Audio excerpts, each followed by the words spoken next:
विद्यार्थी मित्रांनो, आज आपण या व्हिडिओच्या माध्यमातून बघणार आहोत वर्ग 7वा इंग्रजीची एक पोयम 4.1 डबल स्टँडर्ड्स. बघा या ठिकाणी तुम्हाला चित्र दिसत आहे की एक मुलगा आणि त्याचे आई-वडील. बघा डबल स्टँडर्ड्स याचं नाव आहे दुहेरी मापदंड. म्हणजे या ठिकाणी या कवितेमध्ये दाखवलेलं आहे की एक जो मुलगा आहे तो आपल्या आई-वडिलांची तक्रार करतो. त्याची तक्रार यासाठी आहे की त्याचे आई-वडील त्याच्यासोबत डबल स्टँडर्ड्स वापरतात, दुहेरी मापदंडाचा वापर करतात. या ठिकाणी तो म्हणतो की जी गोष्ट मी करतो किंवा जी चूक माझ्याकडून होते त्या चुकीसाठी मला जी शिक्षा मिळते, तीच शिक्षा माझ्या आई-वडिलांना का मिळत नाही? तर अशा प्रकारचं त्याचं म्हणणं आहे आणि म्हणून तो त्याच्या आई-वडिलांवर नाराज आहे. चला तर बघूया ही कविता डबल स्टँडर्ड्स. आणि विद्यार्थी मित्रांनो, जर आपण या चॅनलवर नवीन असाल आणि अजूनही जर आपण या चॅनलला सबस्क्राईब केलं नसेल तर अवश्य करा. चला तर पाहूया ही पोयम. कवितेच्या सुरुवातीचा स्टांजा बघा. When I wake up late I am getting very lazy. When you wake up late it's the alarm that crazy. बघा पहिल्या स्टांजामध्ये मुलाची अडचण बघा काय आहे. तो तक्रार करतो आहे वेकअपबद्दल. तो म्हणतो की मी जेव्हा झोपेतून जागा होतो, थोडा लेट उशिरा उठतो, त्यावेळेला तुम्ही मला म्हणता की हा फारच लेझी बनत चाललेला आहे. परंतु तुम्ही जेव्हा उशिरा उठता तेव्हा त्यावेळेला तुम्हाला कोणी लेझी म्हणत नाही. तर त्यावेळेला तुम्ही अलार्मला दोष देता आणि म्हणता की अरे मला अलार्मने उठवलंच नाही.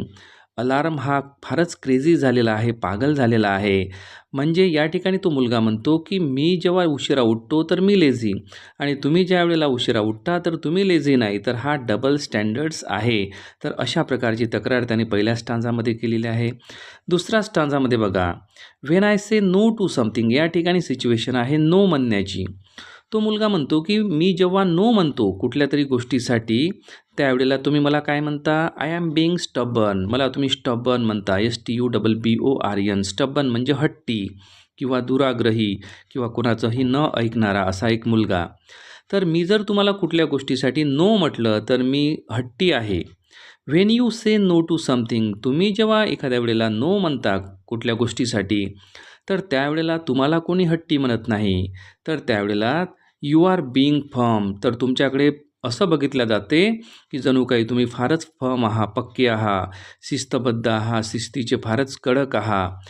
तर अशा प्रकारे या 2 स्टांजामध्ये आपल्याला दिसते की मुलाने केलेली जी चूक आहे किंवा मुलांकडून ज्या काही चुका होत आहेत, तर मुलासाठी या ठिकाणी एक वेगळा मापदंड आहे. त्याच्या चुकीकडे बघण्याचा दृष्टिकोन वेगळा आहे आणि पालकांनी जी चूक केली त्या पालकांच्या चुकीकडे बघण्याचा दृष्टिकोन वेगळा आहे. त्यामुळे हा मुलगा जो आहे तो तक्रार करत आहे की या ठिकाणी मोठी माणसं डबल स्टँडर्ड्स वापरतात, भेदाभेद करतात, भेदभाव करतात, दुहेरी मापदंडाचा वापर करतात. लहान मुलांसाठी वेगळा मापदंड आणि मोठ्या माणसांसाठी वेगळा मापदंड. चला तर पाहूया तिसरा स्टांजा. या स्टांजामध्ये आपल्याला सिच्युएशन दिलेले आहे. When I raise my voice, मी माझा आवाज जेव्हा वाढवतो. मी माझा आवाज जेव्हा वाढवतो, it is shocking and rude. तुम्ही मला म्हणता की अरे तुझा आवाज हा शॉकिंग आहे आणि तू तर रूड वाटतो, आम्हाला गावंढळ वाटतो, तुला काही समजत नाही, तू पागल आहे. अशा प्रकारचं एक मत पालकांचं असते मुलांबद्दल, जेव्हा मुले त्यांचा आवाज वाढवतात किंवा फार मोठ्याने बोलतात. तो मुलगा म्हणतो की when you raise your voice, तुम्ही जेव्हा तुमचा आवाज वाढवता त्यावेळेला तुम्हाला कोणी शॉकिंग म्हणत नाही, तुम्हाला कोणी रूड म्हणत नाही. तर you are teaching me to be good. तर तुम्ही स्वतःचं समर्थन करता की अरे बाबा आम्ही शॉकिंग नाही, आम्ही रूड नाही, तर आम्ही कोण आहो? We are your teacher, we are teaching you how to become a good boy. म्हणजे अशा प्रकारे तो मुलगा म्हणतो की आम्ही आवाज वाढवला तर आम्ही शॉकिंग आणि तुम्ही आवाज वाढवला तर तुम्ही शॉकिंग नाही. आम्ही रूड, तुम्ही रूड नाही, तर तुम्ही आम्हाला जणू काही फारच चांगलं शिकवत आहात. तर अशा प्रकारे मुलगा या ठिकाणी सुद्धा पालक लोक कशा प्रकारे भेदभाव करतात, कशा प्रकारे डबल स्टँडर्ड्स वापरतात, तर ह्या तिसऱ्या स्टांजामध्ये आपल्याला हे दिसून येईल. चौथ्यामध्ये बघा. When I break something I am clumsy or careless. मी ज्या वेळेला एखादी गोष्ट तोडतो, फुटते माझ्याच्याने एखादी गोष्ट, तुटफूट होते, त्यावेळेला मला काय म्हटलं जाते की अरे तू क्लमसी आहे, केअरलेस आहे, तुला काही समजत नाही, तू निष्काळजी आहे, ओबडधोबड आहे, क्लमसी, ओबडधोबड, तुला व्यवस्थित काम करता येत नाही, तू निष्काळजी आहे. व्हेन यू ब्रेक समथिंग, आणि तीच गोष्ट जेव्हा तुमच्याकडून ब्रेक होते, तुटते, तर त्यावेळेला तुम्हाला कोणी तसं म्हणत नाही, की "अरे, तुझी मम्मी क्लमसी आहे, तुझे पप्पा क्लमसी आहे, तुझे पप्पा केअरलेस आहे, तुझी मम्मी केअरलेस आहे." अशा प्रकारचं कोणी म्हणत नाही. तर तुम्ही तुमचं समर्थन करता, की "अरे, it slipped, you were helpless." म्हणजे तुमच्याकडून एखादी गोष्ट तुटली, फुटली तर तुम्ही म्हणता, की "अरे, माझ्या हातून ती गोष्ट निसटली आणि फुटली." म्हणजे तुम्ही ती गोष्ट फोडली नाही, तर ती गोष्ट तुमच्या हातून निसटली. तर अशा प्रकारे मुलांमध्ये आणि पालकांमध्ये या ठिकाणी आपल्याला थोडा डबल स्टँडर्ड्स दिसून येत आहे. त्यानंतर बघा त्याच्या पुढचं कडवं आहे, when I do something wrong, ज्यावेळेला मी एखादी गोष्ट चुकीची करतो, I am such a terror. तुम्ही मला टेरर म्हणता, की जणू काही मी आतंकवादी आहे, फारच मोठा मी गुन्हा केलेला आहे.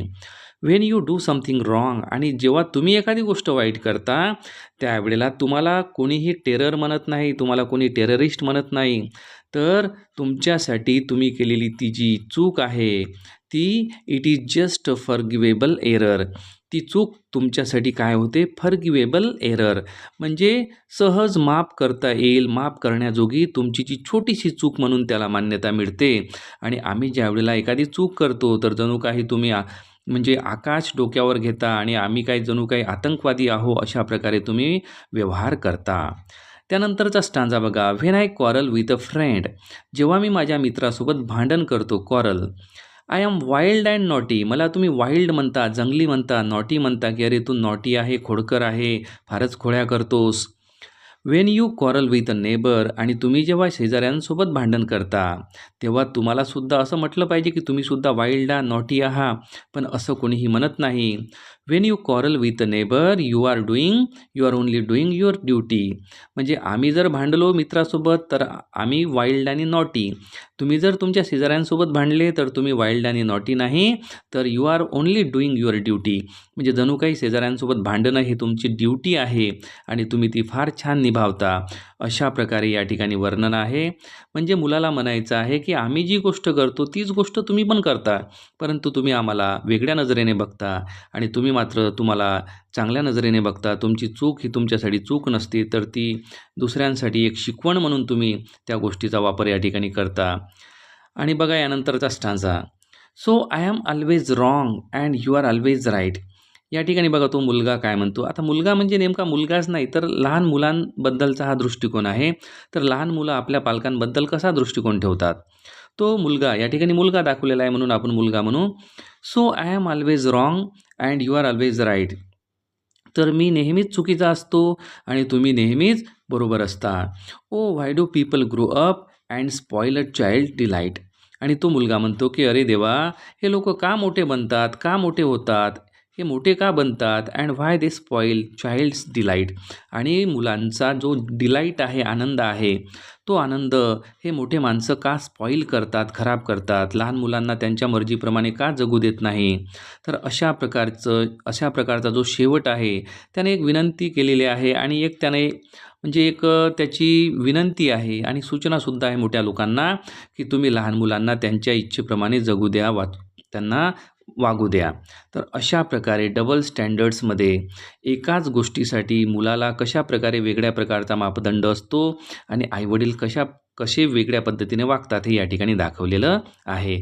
तर विद्यार्थी मित्रांनो, ही होती वर्ग 7वीची इंग्रजी विषयाची एक कविता, डबल स्टँडर्ड्स. आणि विद्यार्थी मित्रांनो, जर आपण या चॅनलवर नवीन असाल तर या चॅनलला नक्की सबस्क्राईब करा. थँक्यू.